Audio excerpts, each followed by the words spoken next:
अध्यक्ष महोदय, महाराष्ट्र थांबणार नाही हे जे वाक्य आहे ते 2014च्या भारतीय जनता पक्षाच्या जाहीरनाम्यातलं वाक्य आहे आणि त्यावेळी ते 3 लाख कोटी रुपयाचं कर्ज होतं राज्यावर.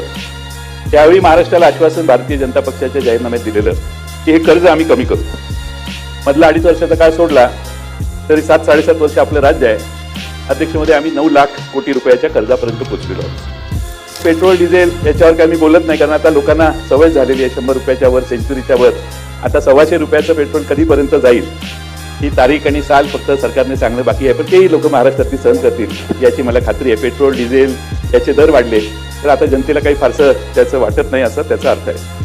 त्यामुळे टोलमुक्त महाराष्ट्र ही जी घोषणा होती तीही पूर्ण करण्याची संधी या 5 वर्षात माननीय मुख्यमंत्र्यांना मिळेल अशी मला खात्री आहे. मराठी शाळा वाचू असं त्यावेळी आश्वासन होतं.